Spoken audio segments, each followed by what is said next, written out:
রাত এখন তার গভীরতম রূপ নিয়েছে। এই ডিজিটাল যুগেও এমন এক মুহূর্তে আমরা এক অদ্ভুত বাস্তবতার সাক্ষী। আমরা সবাই নির্ঘুম। ঘড়ির কাঁটা জানান দিচ্ছে বিশ্রামের সময় পেরিয়ে যাচ্ছে, কিন্তু আধুনিক জীবনের কোন এক জটিলতায় ঘুম আমাদের ধরা দিচ্ছে না। অপরদিকে আমাদের দেশে কোনো কোনো গ্রামে এখন নাক ডেকে ঘুমাচ্ছে অনেকেই। কোনো কোনো এলাকায় ঝিঝি পোকার ডাক, ঘড়ির কাঁটার শব্দ আর সিলিং ফ্যানের আওয়াজ ছাড়া আর কোনো শব্দই নেই। কিন্তু শহরের ঘরে ঘরে জেগে আছে চোখ, জেগে আছে চিন্তা, আর জেগে আছে এক অদৃশ্য ঝড়, যেটা আমরা নিজেরাও বুঝতে পারি না। এইবার চলুন আমরা একটা বিশেষ দৃশ্য দেখি।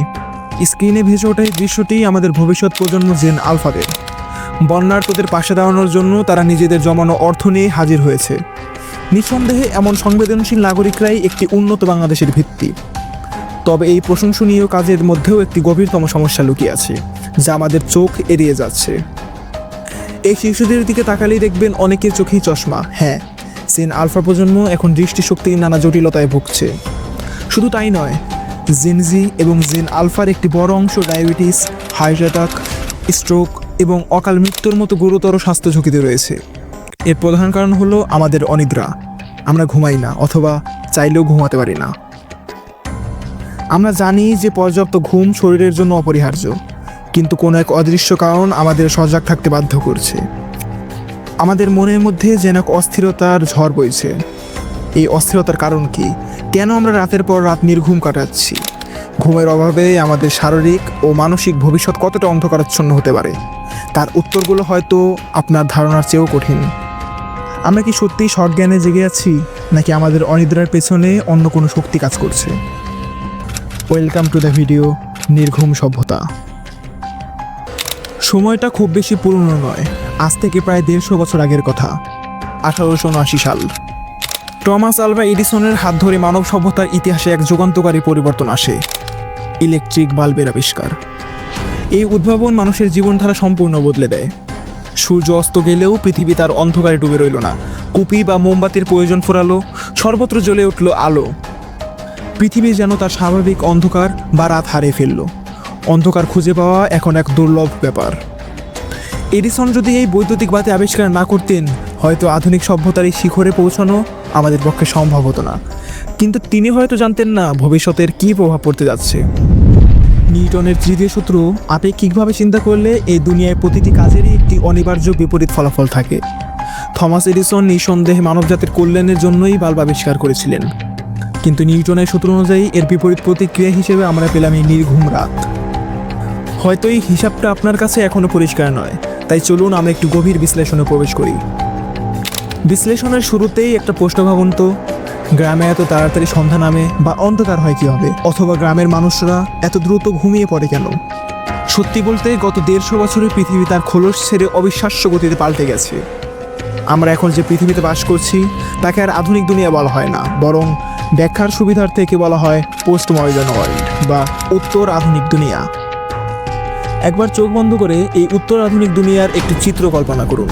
শুধু ঢাকা শহরের কথাই ভাবুন, দেখবেন আকাশচুম্বী ভবনগুলো যেন একে অপরের সাথে পাল্লা দিয়ে দাঁড়িয়ে আছে। এক ঘরের সাথে আরেক ঘরের দূরত্ব নেই বললেই চলে। পর্যাপ্ত বাতাস বা সূর্যের আলো প্রবেশের জায়গা নেই। আর এই ঘাটতি মেটাতেই প্রতিটি ঘরে স্থান করে নিয়েছে সেই বৈদ্যুতিক বাতি। এটা কেবল কল্পনা নয়, আমাদের শহরের জীবনের এক কঠিন বাস্তবতা।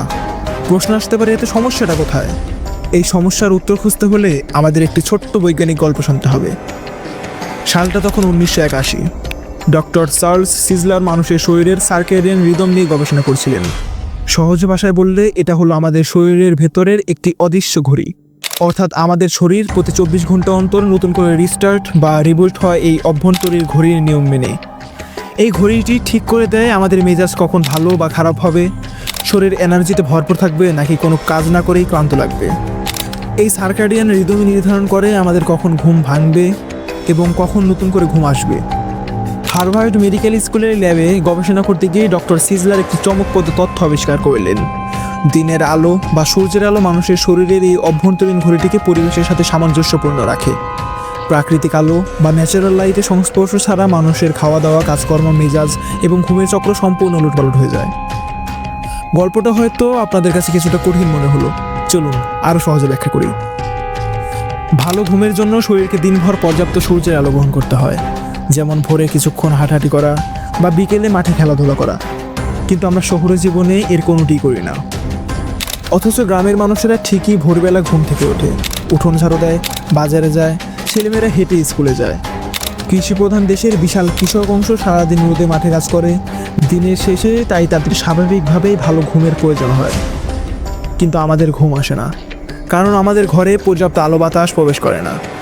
বিকেলে খেলার মতো মাঠে নেই, আর সারাদিন আমরা কাজ করি, পড়াশোনা করি বা সময় পার করি কৃত্রিম বা আর্টিফিশিয়াল লাইটের নিচে। হার্ভার্ড হেলথ পাবলিশিংয়ের একটি সূত্র থেকে জানা যায়, কৃত্রিম আলোর আবিষ্কারের আগে সূর্যই ছিল আলোর মূল উৎস। মানুষের সন্ধ্যা কাটত প্রাকৃতিক অন্ধকারে, কিন্তু আমাদের এই উত্তরাধুনিক দুনিয়ায় প্রতিটি সন্ধ্যায় এখন কৃত্রিম আলোয় আলোকিত। আমরা বিদ্যুতের বিল বাঁচাতে যে এলইডি বাতি ব্যবহার করি তা খরচ বাঁচালেও পুরনো বাল্বের চেয়েও অনেক গুণ বেশি ব্লু লাইট বা নীল আলো তৈরি করে। প্রশ্ন হলো, ব্লু লাইট তৈরি হলে সমস্যা কোথায়? সমস্যাটা বেশ গুরুতর। আমেরিকান কেমিস্ট্রি সোসাইটির গবেষণার মতে এলইডি বাল্ব থেকে নির্গত নীল আলো আমাদের শরীরের স্বাভাবিক ঘুমের হরমোন মেলাটোনিন উৎপাদনে বড় ধরনের ব্যাঘাত ঘটায়। সহজভাবে ব্যাখ্যা করলে, আমাদের বাসা, অফিস বা রাস্তার আলোতে যত বেশি এলইডি লাইট জ্বলবে, আমাদের চোখ তত বেশি ব্লু লাইট গ্রহণ করবে। আর চোখ যত বেশি এই আলো পাবে, শরীরে মেলাটোনিন নামক ঘুমের হরমোন তৈরিতে ততটাই ব্যর্থ হবে। চূড়ান্ত ফলাফল, রাত পার হয়ে যাবে কিন্তু ঘুম আর আসবে না। শুধু যে ঘুম আসবে না তা কিন্তু নয়, হার্ভার্ড হেলথ পাবলিশিংয়ের গবেষণা আরও অ্যালার্মিং তথ্য দিচ্ছে।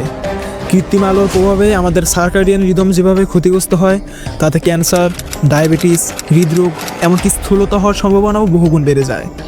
আর মুশকিল হলো শুধু বাল্ব নয়, গবেষণা বলছে যে কোনো ইলেকট্রনিক ডিভাইস, হোক সে মোবাইল, ট্যাবলেট বা কম্পিউটার, তার স্ক্রিন থেকে এই ক্ষতিকর ব্লু লাইট তৈরি হয়। আপনি হয়তো ভাবছেন মোবাইল ফোনের ব্যবহার কমিয়ে দেবেন। হ্যাঁ, এটাই যৌক্তিক সমাধান, কিন্তু সোশ্যাল মিডিয়ার জটিল অ্যালগোরিদম আপনাকে এত সহজে মুক্তি দেবে না। তার আপনাকে টেনে ধরে রাখবে স্ক্রিনের দিকে, শুধু স্ক্রল আর স্ক্রল। নতুন নতুন তথ্য, ডোপামিন হরমোন নিঃসরণকারী like, comment, share, troll, meme, হাসি তামাশা, টেক্সট নোটিফিকেশন, আবার নতুন কোনো ট্রেন্ড। সোশ্যাল মিডিয়া আপনাকে এই চক্র থেকে সহজে বের হতে দেবে না। বিবিসির একটি শিরোনামের ভাষায়, আমাদের চলছে এক ঘুমের মহামারী। ভিডিওর এই পর্যায়ে এসে হয়তো আপনার কপালে চিন্তার ভাঁজ পড়েছে, মনে প্রশ্ন জাগছে, এই গভীর সংকট থেকে বেরিয়ে আসার কি কোনো রাস্তাই নেই? কোনো সমাধানের কি সম্ভব নয়? নিশ্চয়ই সম্ভব। এই যে ঘুমের মহামারী চলছে, এর থেকে বাঁচার উপায় আমাদেরই বের করতে হবে। প্রথমত আমাদের এই কঠিন বাস্তবতা স্বীকার করে নিতে হবে। উত্তর আধুনিক দুনিয়ায় বসবাসকারী মানুষ হিসেবে আমরা কখনোই এলইডি লাইট বা কৃত্রিম আলোর জগৎ থেকে চিরতরে মুক্তি পাবো না। এই আলোর সাথেই আমাদের মানিয়ে নিতে শিখতে হবে।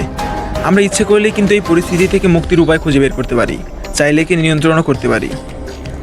দিনের বেশিরভাগ সময় সূর্যের আলোতে কাটানোর রাস্তা আমাদেরকে তৈরি করে নিতে হবে। ঘুমের অন্তত 2 ঘন্টা আগে সব ধরনের ইলেকট্রনিক ডিভাইস থেকে নিজেদের দূরে সরিয়ে রাখা একটি চমৎকার পদক্ষেপ হতে পারে। যদি একান্তই রাত জেগে কোনো জরুরি কাজ করতে হয় এবং মোবাইল বা কম্পিউটার ব্যবহার অপরিহার্য হয়, তবে ব্লু লাইট ব্লকিং চশমা ব্যবহার করা উচিত। আর সত্যি বলতে, রাত জেগে কাজ না করাই স্বাস্থ্যের জন্য সবচেয়ে ভালো। আমার পক্ষ থেকে সব তথ্য জানিয়ে দিলাম, বাকিটা সম্পূর্ণ আপনার ব্যক্তিগত ইচ্ছা। এই লম্বা ভিডিওটি দেখার সময় আপনার চোখও প্রচুর পরিমাণে ব্লু লাইট গ্রহণ করেছে, তার জন্য আমি সত্যিই দুঃখিত। কিন্তু এই আলোচনা করা তথ্যগুলো আপনার জন্য অত্যন্ত জরুরি ছিল। আজকের মতো এখানেই শেষ করছি। তবে শেষ একটা প্রশ্ন রেখে যাচ্ছি, আমরা কি ঘুমাই না, নাকি সত্যিই ঘুমাতে পারি না?